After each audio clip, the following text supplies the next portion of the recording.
Today I describe Medigap for 2023. Don't forget the newsletter, jo.substack.com. The paid edition has additional comments regarding not only the evaluation of Medigap plans compared to one another, more importantly, it's just a simple example about how to understand all financial contracts. Let's begin. Welcome to Jay's Corner. My name is J.O. I am the certified financial planner. I'm also the author of Maximize Your Medicare, the published book. Jay's Corner is there to try to explain how certain financial matters work, to try to help you separate the signal from the noise, so that when something changes, you're not distracted wrongly, and instead keep your eyes on the ball, which is tough to do given the way that we are given information. There's a free and paid newsletter. Go to jo.substack.com. There are 2 YouTube channels, Jay's Corner as well as Maximize Your Medicare. Be sure to like and subscribe to this podcast on Apple Podcasts, Google Podcasts, anywhere you digest your podcast. Be sure to leave your comments. Let's begin. In today's video, I'm going to help you compare the different plans of Medigap, and then finally end with comparing it to Medicare Advantage. All that coming up next. I'm the author of Maximize Your Medicare. Published a book by Allworth Press. You can get on Amazon, anywhere you can buy a printed book. Also in ebook format. You're here on the channel. There's Jay's Corner, another channel. There's a free newsletter. Links everywhere on the video, my profile, you name it. You can type in my name and put in Medicare on Google. Out will come probably something like 100 or so links at the minimum, along with appearances pretty much in every format. In addition to being a certified financial planner and a speaker educator to the Medicare community, I'm also Education Fellow at the Alliance for Lifetime Income. You can see further details at protectedincome.org. There are tons of regulations around Medicare, and if anything, we're having more regulations through time. We've got the CMS trying to clamp down on unintentionally enrolling people in a wrongful way. I can totally understand all of that, and for that, a number of disclaimers up here on your screen. Today's not financial advice. I don't give financial advice over video recordings over YouTube. Not happening. I need to have licenses. I need to have permissions from carriers. If you call and ask for a specific Medicare advice, your call is going to be recorded. Those aren't my rules. Those are federal rules. I'm following them. That's all.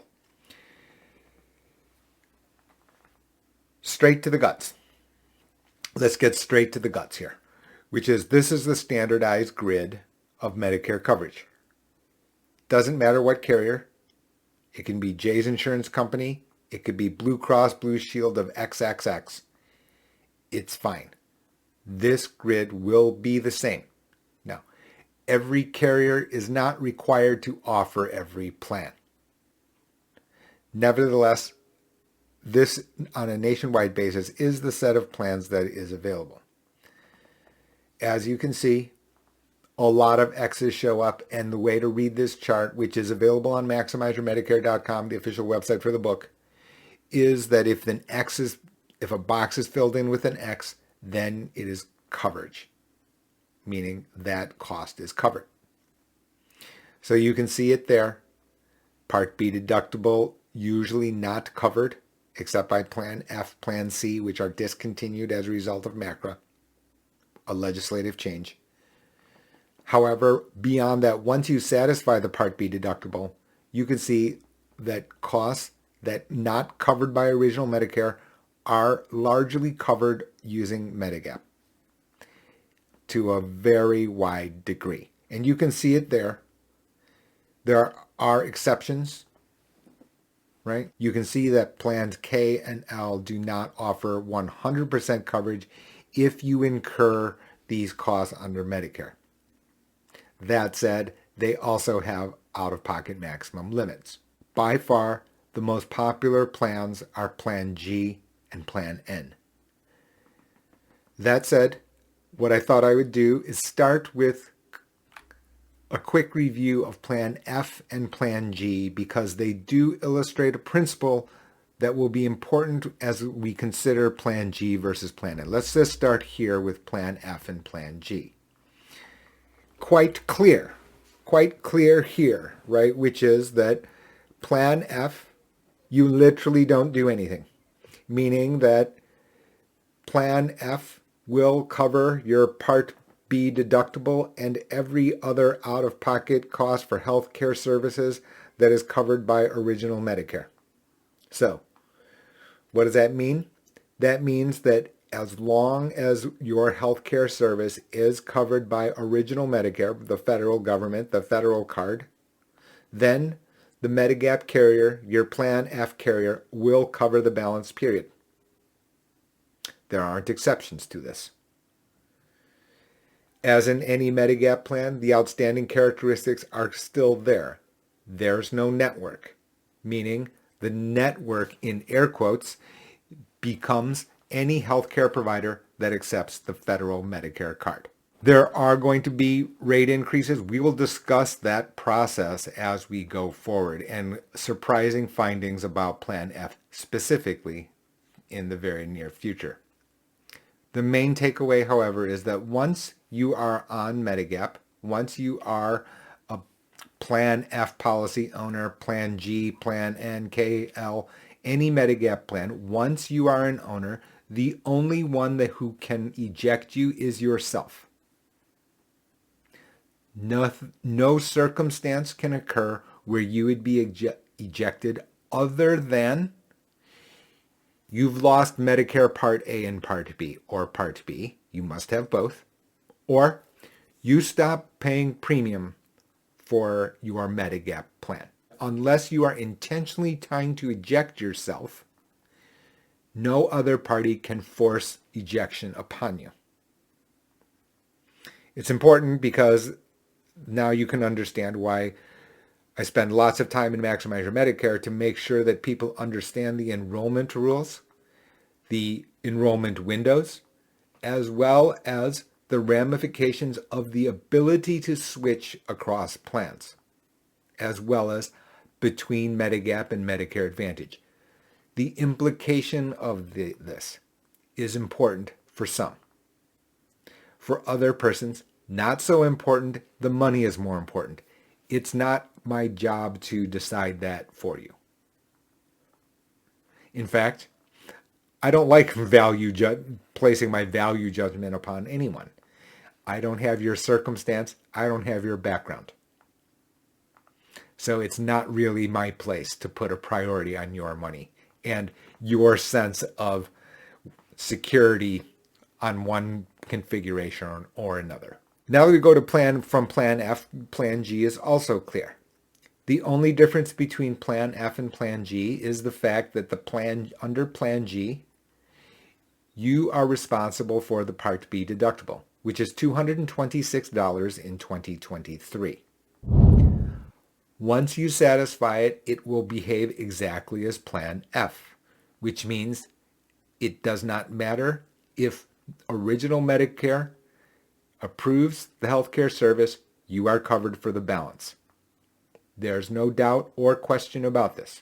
That all said, the question is about Plan N. Plan N is not as clear. Now, when I say not as clear, does it change some of the outstanding characteristics of Medigap, like no network, like the fact that they are standardized and grandfathered, two terms that I'm going to explain in a few moments? No, that's true for every Medigap plan. However, Plan N is not exactly the same as Plan G. And I don't like on YouTube this glossing over of, hey, they're exactly the same. They're not exactly the same. If they were exactly the same, the carriers would sell them at exactly the same price. They don't. Right? In other words, the understanding of insurance is actually far more complicated. The innards The working mechanics inside are more complicated than what are being shown on YouTube.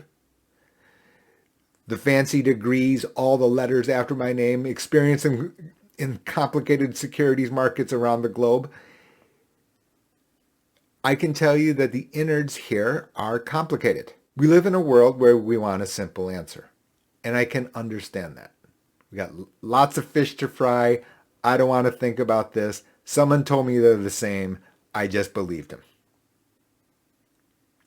That is just simply not the case here. For Plan N, which will be less expensive than Plan G, what you still have are slight differences in the grids. And you can see it here on your picture and your screen right now, which is under Plan N, in addition to being responsible for the Part B deductible, you are possibly going to be charged for office visit. You are possibly going to be charged for emergency room visit. And you do not get covered under Part B excess if it is charged to you by your healthcare provider. I'm going to address them here. So what can we not predict? We cannot predict with 100% certainty that you are going to incur any of these costs, right? We don't know if you're going to go to the doctor once. We don't know if you're going to go to the doctor weekly. We don't know whether or not the doctor is going to charge you a copay. We just simply do not. In fact, you probably have a better perspective on this. In fact, I'm quite sure of it. We certainly don't anticipate or know how many times we would need to go to an emergency room, for example. And we also don't understand what the Part B excess charges. Well, by we, I mean the general population. And unfortunately, I'm going to also say that many of the people that I see here on YouTube also don't clearly understand the mechanics either. And the reason that I'm stopping and going slowly here when we get to Plan N is the fact that for me, as explained in Maximize Your Medicare, the outstanding characteristics are its stability of contract. The language cannot move. The result, the financial result to you is known. Right? That is the point of Medigap. That is why you're being charged extra money. We don't need my fancy degrees to understand this, right? You go to two plumbers. Service contract number 1 stays the same year after year. Service contract number 2 goes up and down with moving parts. Which one would you rather pay for? You would rather pay for the stability of contract. Of course you would. Because you're paying for the known. If that's the point, then why are we buying Plan N? The reasons can be that the price is lower, and people state that. And it is true that the price difference between Plan G and Plan N should not be 0, and it is not, right? Carrier number 1, if they offer both plans, invariably the case will be that Plan N will be lower than Plan G. However, the question then becomes these extra charges that you are responsible for in those instances if you incur them. And again, that becomes number of office visits, that becomes a chance to go to the ER, and then your Part B excess charge. And what you will see is if you add up the money, let's just call it $20 and you go to the doctor 3 times. So that's $60. Divided by 12, that's $5 difference, right? 60 divided by 12 monthly would be $5. Well, if the difference between the two between Medigap Plan G and Plan N is $25, there's 5 of the dollars. And now you can see the process that you would be using to compare the cost of Plan G to Plan N. And what you will likely find, So let's just say you're not going to the doctor every week, right? If you're going to the doctor every week, then what will happen is the 20 times 52 will exceed the difference between Plan N and Plan G. Plan G is just very clear. However, I'm going to focus on this third part, which is not very well understood, which is the Part B excess charge. And it has been my view, it has been what has been stated in Maximize Your Medicare since the first edition, which was a 2013. Okay, when it was a self-published book, I used to release a new version every single year. And my point here to you is the reason that you want to be involved, the reason you want to be updated on what's going on in Medicare and subscribe to the Substack and newsletter and, this channel, this, that, and the other, be sure to do that, like and subscribe, is the fact that there are stresses that we don't control. You do not control, I do not control. What are they? Demographic and fiscal reality. There are 65 million people on Medicare. 65 million. In addition to that, what you have also is the stress of the finances someone's going to have to pay. Now, is it going to be me? My generation? Maybe. That's possible. In other words, the government, the CMS, has an unenviable task, which is to try to make the numbers work. So let's just take a look here. So under Plan N, you are exposed, you are responsible for the Part B excess charges if they are incurred. This can be 15% of the Medicare approved amount, 15% of a Part B service of the Medicare approved amount. Now, remember, this is of a Part B service, not in a hospital, right? Part B. So some people have said that I want to always take Plan N because it's cheaper and, it's the same. It's the same thing. You got all the same X's. Oh, you have a $20 charge for office visit. And so what ends up happening is they end up glossing over these little differences. These little differences either, number one, add up, or they can blindside you. So it's up to the buyer, that means you, the consumer, to decide whether or not that likelihood is worth the difference in price. It's not like, oh, I saved $500. $500 will be given away if you get one excess charge easily. 15% to equal $500. It's a $3,000 charge. No. Right? It's easy to get by a single excess charge to be many times the difference. You're buying Medigap most of the time for the fact of its stability. No network, no change in contract. You're paying a higher tax for it. That is fairly clear. What is not clear here is this Part B excess risk.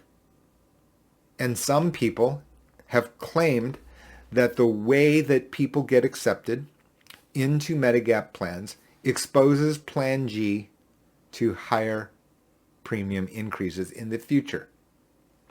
And the way the rationale reads is that Plan N is not a guaranteed issue plan. Plan G is a guaranteed issue plan. And what this means is that, let's say you stop working after and go into a Medigap plan using a special enrollment period. If that's the case, then yes, you can get access to Plan G with no problem. However, if you're accessing Medigap through non-open enrollment and non-special election enrollment period, then you would have to pass medical underwriting. Most of the time, the people have equal access to Plan G and to Plan N. Let's take a look at the candid commercial reality. Is that in percentage terms, we have now seen 2 years pass by where you've had both Plan N and Plan G coexist without Plan F. Plan F was the most popular plan. And what have we seen? So I have certain restrictions where I can't, flash up a picture of a particular carrier's increase. What I can report anecdotally, though, to you, is in the largest state in the country, the largest carriers, the price increases, the premium increases on a percentage basis has been equivalent. Right? So it's not as if Plan G increases by 20% and Plan N increases by 3%, as other people may have led you to believe because of this nuance, which is the first bullet point here. There are reasons for that, right? Which is that there's something called the medical loss ratio. And the MLR rule requires the carriers to spend 80% of claims of their premiums on claims. Very important that people try to keep their eye on certain facts, as opposed to narratives which may sound attractive, but just actually after peeling off a couple of layers of the onion, the flaws become available. And the first flaw in this entire argument that says that Plan N increase will be smaller, is the fact that the number of people who are just switching into Medigap from Medicare Advantage and doing so and passing medical underwriting, it's just not that many, to be candid with you. They're either aging into Medicare because they're turning 65, or they have been working and have been covered by employer health insurance, did not enroll or apply for Medicare Part B. They delayed it. And then when they turned it on, they could have access to Plan G and Plan N, both equally. In other words, the people who chose Plan N at that point weren't either riskier or less risky than the persons who applied for Plan G. You wouldn't be able to distinguish those persons.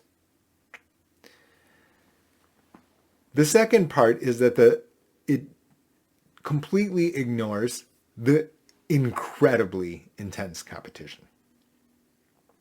I spoke with a person who actually has insurance experience, not specifically in health insurance, but insurance experience. And what I basically said to him is that retail world, everyday people, even consumers, they have no idea about how razor thin the differences in pricing on complex products is amongst competitors. They are watching each other like a hawk. They are comparing prices. They're intentionally tying their competitors down to the penny. We can literally find Medigap carriers down to the penny for someone who's turning 65. That exists. For me to find a particular county with 5 carriers within $5 a month, I don't shrug in surprise at all. Actually, I don't shrug at surprise. I'm like the person who always screws up a saying. I shrug because it's no surprise whatsoever to me. There. There we go. My point here is that while even if you believed the narrative, which I don't believe, the facts don't prove it. And in addition to that, there's no acceptance, fully understanding how competitive, how closely the competitors are watching one another. Because if they want to hit a particular market share, they're going to have to win on price. Because of that, you don't have runaway increases over time. You just don't. You can't.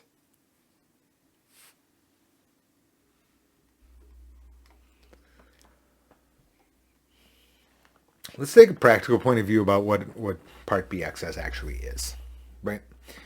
So, as I said, the Part B excess charge is 15%. There are certain states that disallow this as a result of regulation. Don't be too happy and don't think you're going to move to those states, because the result of that is the Medigap premium is higher in those states, systematically so. Absolutely. But let's just say you're an everyday person and you can see the conundrum by healthcare providers. So you're Farmer Fred, and just like on Medicare, well, you're paid $5 for a bushel of corn, and the payer's the government. And one day the government picks up the phone and says, okay, well, we're going to pay you $4.50 for that bushel now.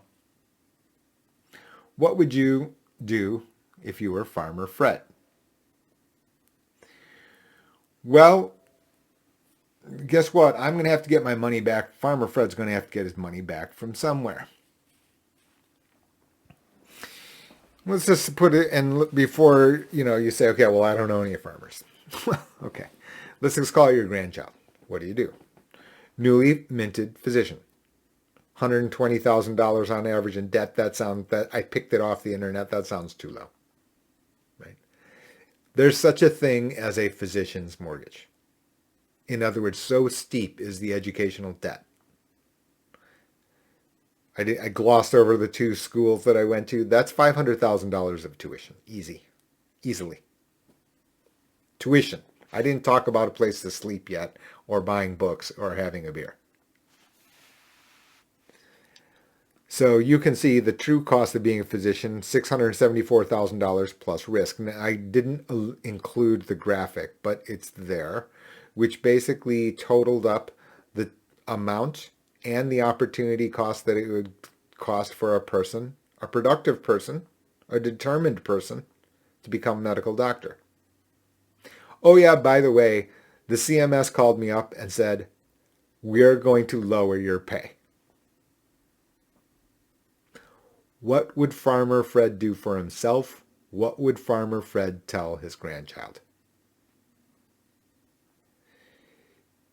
If the pay declines from the federal government, it's not as if your educational debt bill also gets written off.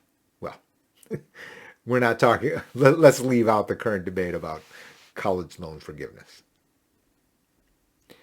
So you can see my point. It makes complete rational sense that a physician would increase their prices as allowed by regulation. So if you go back here, and if you go back to here, and you look at this last point here, if you are buying for stability of contract, then is it worth taking the risk of Plan N being not unclear? That's the rhetorical question that only the consumer can answer. It's not up to me to answer this for you. That's me passing a value judgment on you on whether or not that price differential is worth it.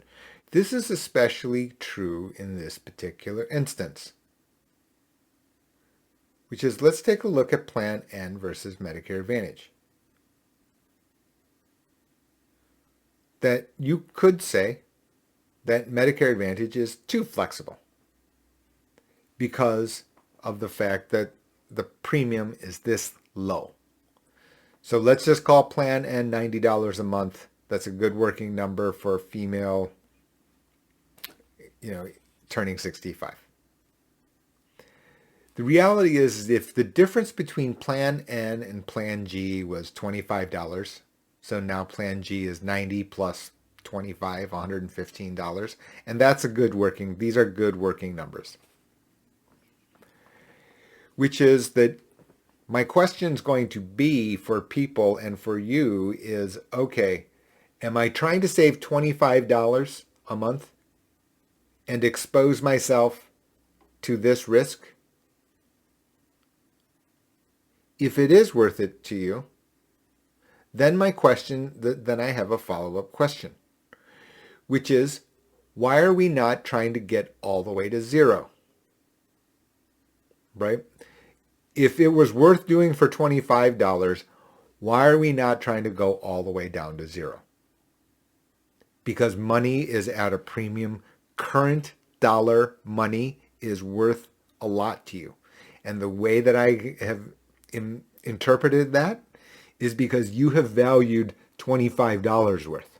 That is not to say that Medicare Advantage then is a slam dunk either.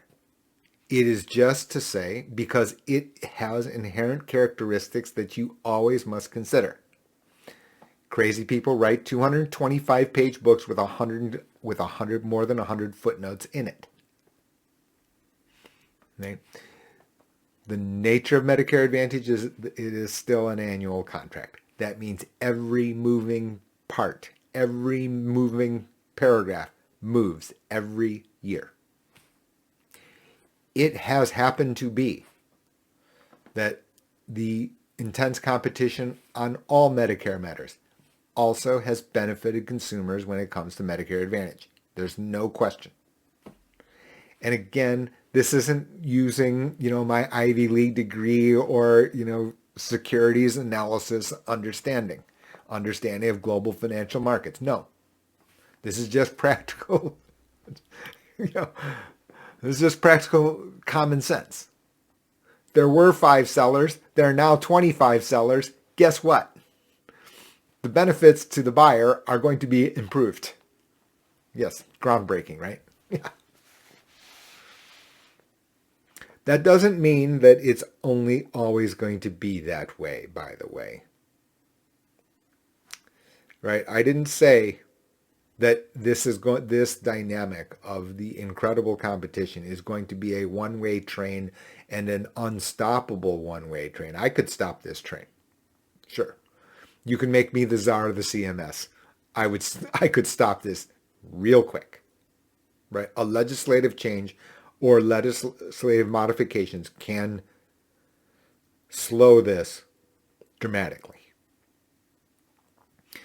So by no means am I saying that Plan N is bad solution compared to Medicare Advantage or to Plan G. And you can see this bottom panel of this slide discusses, yes, can it be worth the $90 to zero? Right? So let's say Plan N is $90, Medicare Advantage PPO at zero. You can see doctors that accept the federal Medicare card. You get nickeled and dimed under Medicare Advantage with copay, deductible, out-of-pocket maximum, which is on paper, in writing. This is financial contract that you are signing to become a Medicare Advantage member. But nevertheless, you still may decide that Medicare Advantage is not for you. And those are a couple of, for example, there's a reason, there can be reasons for that, for sure. For example, you could live in a location where Medicare Advantage networks are too fragmented for you to navigate. Certainly that can be the case. For example, perhaps you live in a location where there are not a lot of Medicare Advantage carriers, where there's not intense competition. And as a result, the doctors have not signed up to Medicare Advantage networks aggressively. Therefore, everyone's an out-of-network doctor. And you go to multiple doctors that are all out-of-network. And even in PPO, your out-of-pocket expenses under Medicare Advantage can exceed Plan N and Medigap. The answer to that is yes. That can occur. In other words, there are reasons that I'm not going to say that you would always choose Medicare Advantage versus Plan N either. The reason I wrote Maximize Your Medicare, the reason I speak in public to the wide variety of audiences, is because the same set of facts, the same set of plans at the same price points will yield entirely different opinions from person to person. You could be the cloned brother, twin brother of your brother living 2 states away and come up with the entirely different conclusion, even if every objective fact were the same. Because the markets may have been different. Your opinions may have grown different. Your financial stresses at home could be different. Your priorities, your family financial objectives could be different. It could be any number of moving parts, any number of factors that could affect your decision. It's more important that you actually understand the basis by which these differences exist. All right, everybody, that's enough for today. There's your free guidance offers right there. You can send emails, click a link in the video, in the text below, call me by phone, look up on MaximizeYourMedicare.com, the official website for the book. My name's J.O. I'm the author of Maximize Your Medicare, education fellow at the Alliance for Lifetime Income. Be sure to like, subscribe, share the video so other people can get more informed on Medicare, the cornerstone of retirement planning in the United States.